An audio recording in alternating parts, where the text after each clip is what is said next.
Samba était un chauffeur de taxi apprécié de tous, calme et travailleur.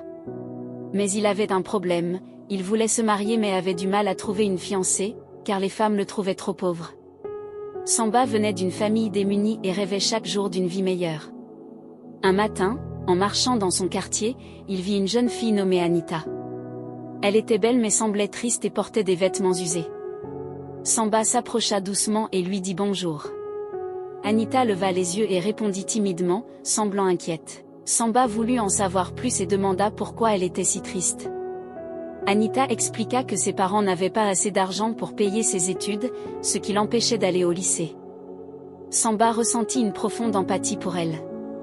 Malgré sa propre situation précaire, il décida de l'aider.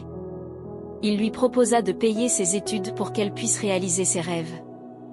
Anita, surprise et reconnaissante, accepta. Samba commença à travailler encore plus dur, faisant des heures supplémentaires pour économiser de l'argent. Chaque soir, il comptait ses économies, déterminé à changer la vie d'Anita et la sienne. Les jours passèrent et Anita allait au lycée, où elle étudiait sérieusement. Samba l'encourageait chaque jour et la conduisait à l'école dans son taxi. Anita réussissait brillamment, et Samba était fier d'elle. Malgré les moments difficiles où l'argent manquait, Samba ne perdait jamais espoir. Avec le temps, Anita obtint son diplôme de lycée. Samba était ravi et l'encouragea à aller à l'université. Anita, reconnaissante, accepta. Samba, de plus en plus amoureux d'Anita, lui proposa de vivre avec lui. Ils devinrent un couple amoureux, et Samba continuait à travailler dur pour prendre soin d'elle. Anita annonça un jour qu'elle avait été acceptée à l'université. Samba était fou de joie, sachant que leur rêve était en train de se réaliser.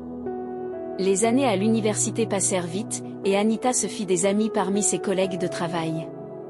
Pendant ce temps, Samba ressentait une certaine solitude, voyant moins Anita. Un collègue d'Anita, nommé Marc, charmé par sa beauté et son intelligence, commença à lui faire la cour. Anita, bien que reconnaissante envers Samba, se sentit attirée par Marc. Samba, remarquant le changement en Anita, décida de lui parler. Anita avoua qu'elle se sentait plus proche de Marc, partageant les mêmes expériences. Samba, dévasté, chercha le soutien des parents d'Anita, mais ils prirent le parti de leur fille. Se sentant trahi et seul, Samba continua à travailler, mais son cœur n'y était plus. Voyant ses rêves s'effondrer, il sombra dans le désespoir. Un matin, Samba prit une décision radicale. Il alluma un feu dans la maison où il vivait avec Anita. Les flammes se propagèrent rapidement, et Anita, piégée à l'intérieur, ne put s'échapper. Les pompiers arrivèrent trop tard. La maison était en ruine, et ils trouvèrent les corps de Samba et d'Anita. Cette tragédie bouleversa le quartier. Les parents d'Anita, dévastés, ne pouvaient croire ce qu'il s'était passé. Cette histoire nous apprend que l'amour ne peut être forcé et doit être réciproque.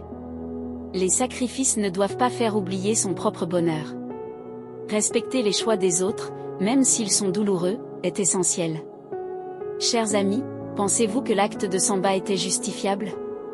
Laissez vos avis dans les commentaires et abonnez-vous pour d'autres histoires.